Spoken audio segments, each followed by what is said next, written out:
नमस्कार दोस्तों, I hope आप लोग ठीक होंगे। आज की इस क्लास में हम दिल्ली पुलिस कांस्टेबल संडे को आए हुए मॉक के मैथ्स का सॉल्यूशन देखेंगे।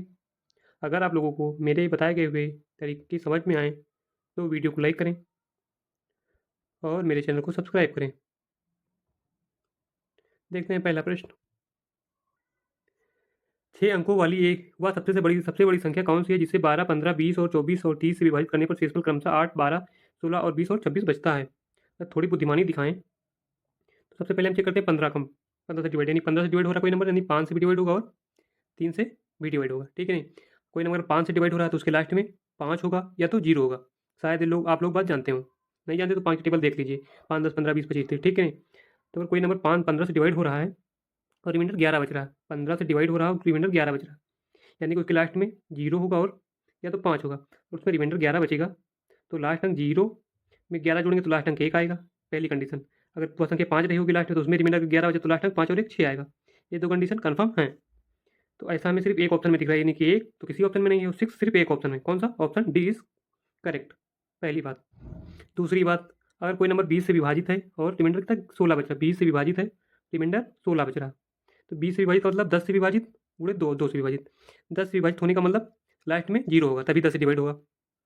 तो वह संख्या कौन सी जो 20 से डिवाइड भी हो रही है और रिमाइंडर 16 बच भी रहा, तो रिमाइंडर 16 बचेगा और उस नंबर के लास्ट में 0 होगा। तो यानी कि वो नंबर आ जाएगा ए नंबर प्लस ए नंबर, तो ऐड करेंगे तो लास्ट में 6 आना चाहिए। इसमें इसी कंडीशन से भी लास्ट अंक 6 सिर्फ टी में है। ठीक है नहीं, समझ गए होंगे शायद। दूसरा तरीका क्वेश्चन। किसी टीवी का सूची मूल्य 15,000 है और उसमें सूची मूल्य पर 18% की छूट दी जाती है। कितनी अधिक छूट दी जाए जिससे ग्राहक को 10,947 का शुद्ध मूल्य में टीवी मिल जाए। सूची मूल्य यानी कि एमआरपी, जो कि प्रोडक्ट के ऊपर प्रिंट होती है, एमआरपी। ठीक है नहीं, एमआरपी कितना? 15,000 है।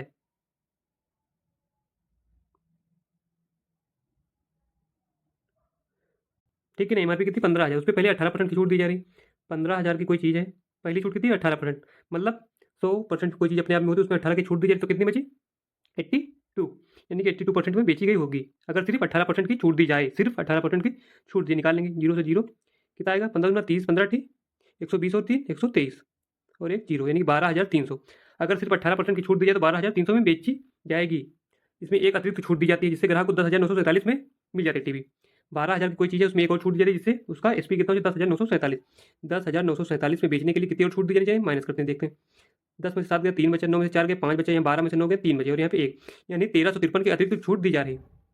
किस पर दी जा रही है? इस एमआरपी पर, यानी कि एक छूट देने के बाद ए वैल्यू हुआ इस पे 1353 की और छूट देनी, यानी कि वो परसेंट निकालना है। 12,300 पे मान लेते हैं 8% की छूट दी, 8/100 इज इक्वल टू कितना? 1353। वो वैल्यू आ गई। जीरो से जीरो सॉल्व करेंगे, 123 बन जाए, 123, इतने बचे 12, फिर से 123 बन जाए, 123, यानी कि R is equal to 11% answer. अगला प्रश्न। This is homework for you because इस क्वेश्चन में सिर्फ मल्टीप्लीकेशन इज सॉरी बिकॉज इस क्वेश्चन में सिर्फ कैलकुलेशन ही है। अगला प्रश्न। 3 व्यक्तियों के औसत में 4 किलोग्राम की वृद्धि होती है। उनमें से एक व्यक्ति जिसका वजन 100 किलोग्राम है वो दूसरे व्यक्ति द्वारा प्रतिस्थापित किया जाता है, तो नए व्यक्ति का वजन ज्ञात करें। 3 व्यक्ति हैं, उसमें औसत कितना बढ़ जाता है? औसत कितना बढ़? 4 किलोग्राम। कितने लोगों पे? 3 लोगों पे। टोटल कितने किलो बढ़ता होगा? 4 3 12, यानी कि 12 किलोग्राम टोटल बढ़ता होगा। आगे क्या लिखा? जब उनमें से एक व्यक्ति जिसका वजन 100 किलोग्राम, कोई 100 किलोग्राम वाला व्यक्ति वहाँ से जाता है, अगर उसमें 100 किलोग्राम का व्यक्ति आता है तो उस पर कोई फर्क, यानी एवरेज के ऊपर कोई फर्क नहीं पड़ता। 100 किलोग्राम का व्यक्ति कोई आता है तो एवरेज के ऊपर कोई फर्क नहीं पड़ता। तो उसे यानी कि 12 किलो बढ़े, यानी कि इससे 12 किलोग्राम एक्स्ट्रा का व्यक्ति आता है, तभी तो 12 किलोग्राम बढ़ेगा 3 पे, तभी तो एवरेज उनका 4 बढ़ जाएगा, यानी कि उस नए व्यक्ति का वजन कितना हो जाएगा? 112 केजी आंसर। अगला प्रश्न। एक व्यक्ति 16 घंटे में कुल 1200 किलोमीटर की दूरी तय करता है। वह कुछ दूरी 40 किलोमीटर की प्रति घंटे की चाल से और जबकि बाकी बची दूरी ट्रेन से 80 किलोमीटर की चाल से पूरी करता है। कार में वह कुल कितनी दूरी चला? मान लेते कार से वह 100 दूरी चला, 100 मान लो, कुछ भी मान लो। तो टोटल 1200 किलोमीटर। ट्रेन से कितना चलो? कार से 100 दूरी चलो, ट्रेन से 1200 में से कार से पहले एक्स चल चुका, तो ट्रेन से 1200 minus x, this is train से चली गई दूरी। ठीक है नहीं, टाइम कितना दिया? 16। इन दोनों कंडीशन में पहला time T1 plus T2, total कितना टाइम दिया दोनों कंडीशन का? 16 घंटे। टाइम क्या होता है? Time is equal to distance upon speed. पहले डिस्टेंस कार से कितनी? एक्स है, स्पीड कितनी? 40 किलोमीटर पर घंटे, प्लस दूसरी डिस्टेंस 1200 माइनस एक्स, स्पीड कितनी? 80 kilometre per hour, total time 16 घंटे। सॉल्व करने का कैल्सियम कितना आएगा? 40 80 कैल्सियम 80, तो यहाँ 40 गुना 2x प्लस यहाँ पे 80 बन जाए, यानी कि 1, 120 minus x is equal to 16। X बचेगा, x plus 120 is equal to 16 गुणे 80, 16 गुणे 80 कितना आएगा? 8 छंग 48 का 8, 8 एक 8 और एक 8 4 12 यानी कि 128 जीरो। इधर कितना आएगा? एक इधर प्लस में है, 120 उधर जाएगा, माइनस माइनस 120 कितना आएगा? 0 6 1 1 1600, ठीक है नहीं सॉरी यहाँ पे कितना 1200 है, 1200 माइनस एक्स है, 1200 माइनस 1200 यहाँ 1200, तो 1280 माइनस 1200, एक्स की वैल्यू कितनी आ जाएगी? 80, ठीक है ना, एक्स की value 80, X is equal to 80। निकालना क्या था? कार से वह कुल कितनी दूरी तय करता है, तो कार से कितनी तय करता है, माने थे एक्स, एक्स की वैल्यू कितनी 80 किलोमीटर आंसर। अगला प्रश्न, यदि एक वस्तु की कीमत 30% कम हो जाती है तथा उसकी खपत में 10% की वृद्धि होती है तो वस्तु पर खर्च कितने प्रतिशत की वृद्धि या कमी होगी? तो वस्तु पर खर्च में कितने परसेंट की वृद्धि या कमी होगी? 30% कीमत यानी कि रेट 30% कम होता है, 30% 3/10 यानी पहले अगर 10 था उसमें 3 की कमी कितनी 7, पहले 10 थे 3 कम हो गए, रेट में 7, मूल कितना हो गया 10 से 7 हो गया। और खपत एक्सपेंडिचर कितना ई मान लेते हैं, उसमें 10% की बढ़ोतरी होती है, 10 इसकी फ्रैक्शन 1/10 नहीं, पहले खपत 10 थी, अब कितनी हो गई 11, पहले अगर 10 थी तो 11 हो गई। मान लेते पहले आप 10 बिस्किट खाते थे खरीद के, तब 11 खरीदे क्योंकि रेट उसका कम हो गया है, क्योंकि बिस्किट सस्ते हो गए। तो पहले खर्च कितने आते थे, 10 बिस्किट खरीदते 10 रुपये के, नहीं 100 रुपये के, फिर 11 बिस्किट खरीदने लगे 7 रुपये, नहीं सकते 77 रुपये के। कितना कम खर्च होने लगा आपका? 23 का, कितना 23 का खर्च किस पे? 100 पे, कोई चीज़ 100 पे उतनी ही परसेंट होती है गुणे 100, यानी कि 23% की कमी होगी, कब किस पे? आपके खर्च पर 23% की कमी होगी आपके खर्च पर। अगला प्रश्न, 8A5146B 88 से विभाज्य तो ए की पावर बी का मान ज्ञात करें। 88 से विभाज्य का मतलब 11 से विभाज्य होगा, 8 से विभाज्य होगा, 8 से विभाज्य होने का मतलब 2 की पावर 3 यानी कि लास्ट के 3 अंक 8 से विभाज्य होंगे। लास्ट के 3 अंक कौन से? 4 6 और बी, तो यहाँ से बी की वैल्यू निकल आएगी किसी 8 से, 8 5 40 कितना है 6, यहाँ पे बी उतारें। आप बताएं 60 और 70 के बीच में ऐसा कौन सा नंबर जो 8 से 8 64, यानी कि बी की वैल्यू 4 होगी, तभी ये नंबर 8 से डिवाइड होने, बी की वैल्यू कितनी आ गई? बी की वैल्यू कितनी आ गई? 4 आ गई, कितनी? बी की वैल्यू 4।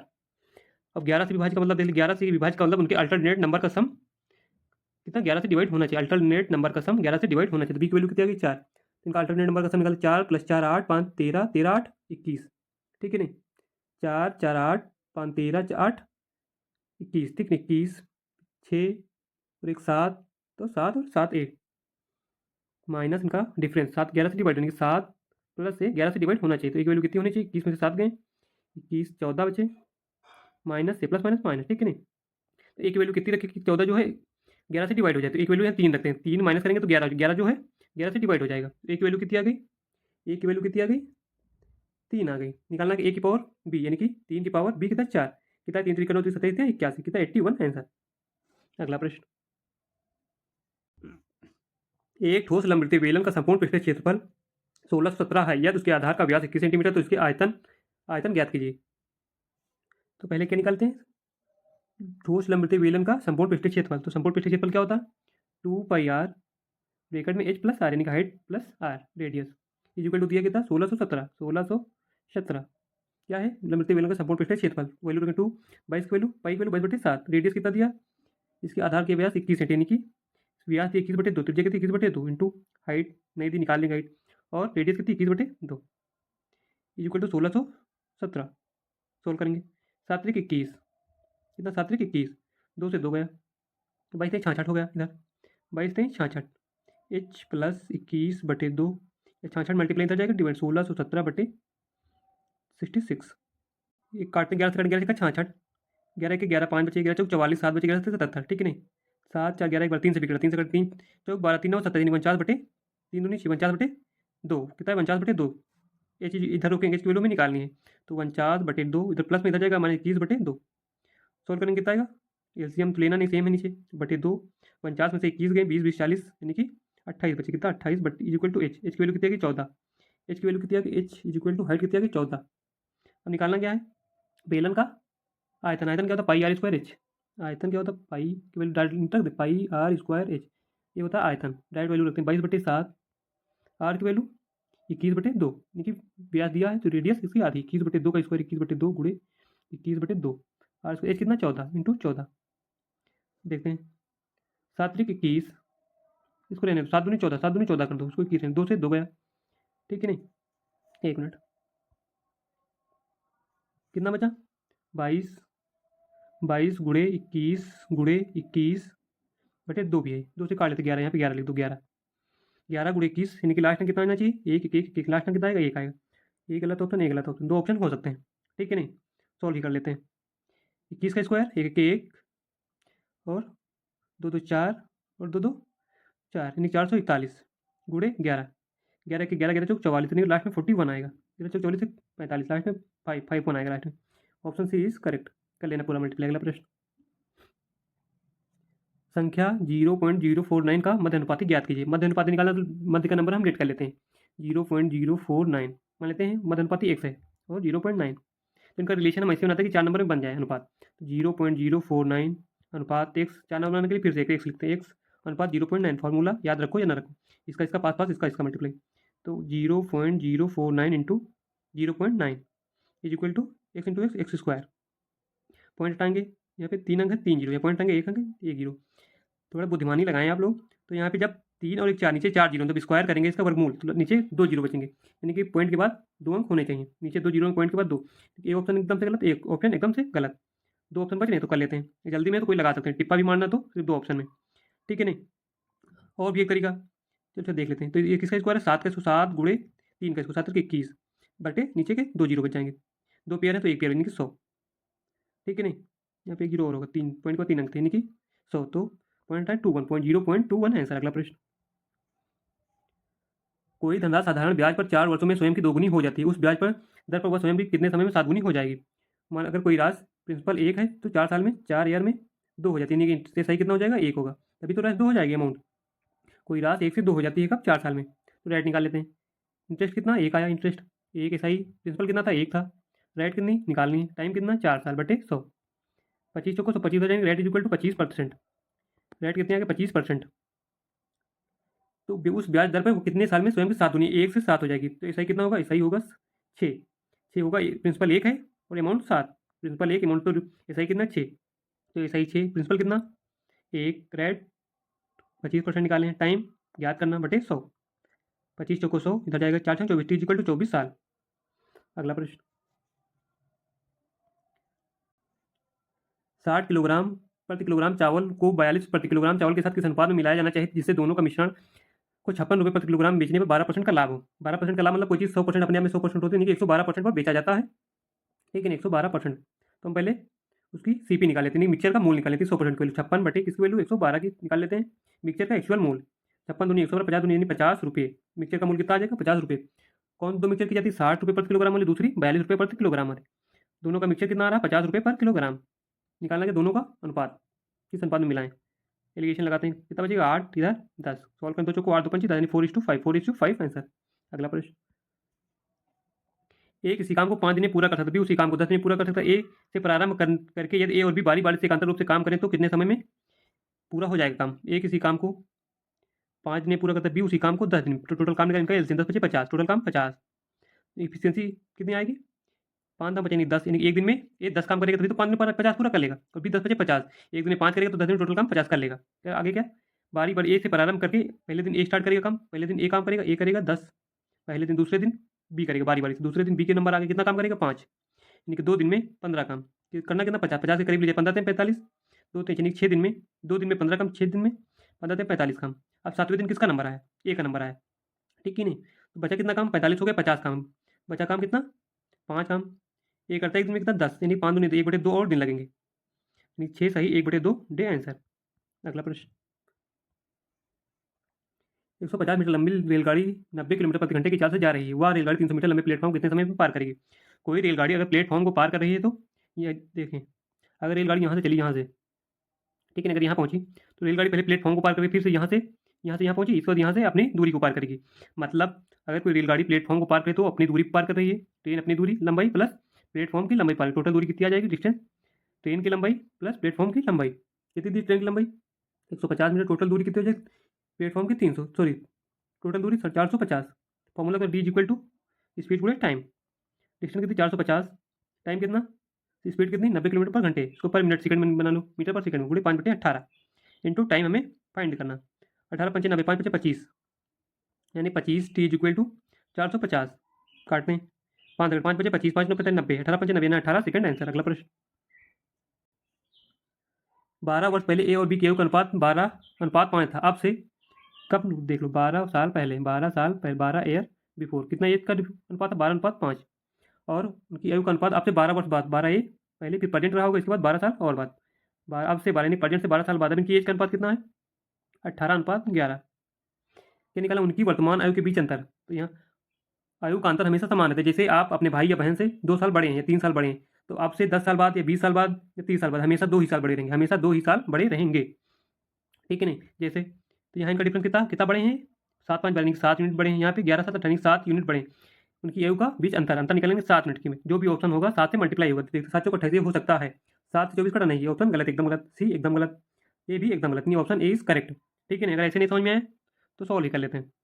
जैसे 12 साल पहले इनकी आयु का अनुपात 12:5 था, और इसके बाद 12 वर्ष बाद, पहले 12 साल इतना था, 12 वर्ष बाद यानी टोटल 24 वर्ष बाद कितना हो जाएगा? 18:11 कब?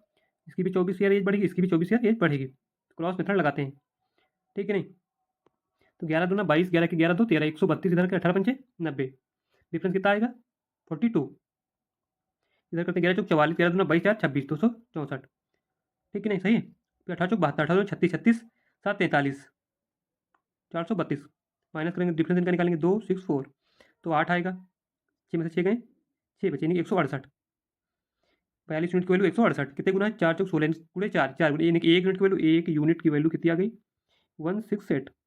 सॉरी 4, कितनी 4, 1 यूनिट की वैल्यू 4 निकालना है। उनकी वर्तमान आयु के बीच का अंतर, अंतर हमेशा सेम रहेगा, चाहे वर्तमान हो, चाहे 10 साल बाद हो, चाहे 20 साल। कितना अंतर था? 12 5 7 यूनिट की वैल्यू निकालना। 1 यूनिट की वैल्यू 4, तो 7 की वैल्यू 7 चौक 28, 7 गुणे 4। Option A is correct. अगला प्रश्न, यदि कोई स्टॉल 200 रुपये पिज्जा बेचता है, 200 रुपये में पिज्जा बेचता है, उसे 20% का नुकसान होता है। अगर वह 10% लाभ अर्जित करना चाहता है तो उसे किस मूल्य पर बेचना चाहिए? 20% नुकसान होता है, यानी कि उसका सीपी अपने आप में 100% होता है, उसकी कीमत अपने आप में 100% होती है। 20% का नुकसान होता है मतलब 80% पर बेचता है, 80% पर बेचता है। निकालना, अगर वह 10% का लाभ कमाने की 100 की चीज़ 110 में बेचना चाहता है, तो उस वस्तु का विक्रय मूल्य क्या होगा? 200 में बेचता है तो 20% का नुकसान, यानी कि 80% की वैल्यू 200। निकालने की 110% की वैल्यू, 200 वैल्यू किसकी? 80 की। निकालने की किसकी? 110 की। ठीक है नहीं? 0 से 0 गया, 8 से काटेंगे, 8 दूनी 16, 8 पंच 40, 25 गुणे 11, 25 गुणे 11, 11 25 55, 11 दूना 22, 5 27, 275 रुपये में बेचेगा तो उसको 10% का प्रॉफिट होगा। 275 में बेचेगा तो उसको 10% का प्रॉफिट होगा। Option C is correct. आज के लिए बस इतना ही। Thank you, bye bye, take care, best of luck for your upcoming exam. Thank you.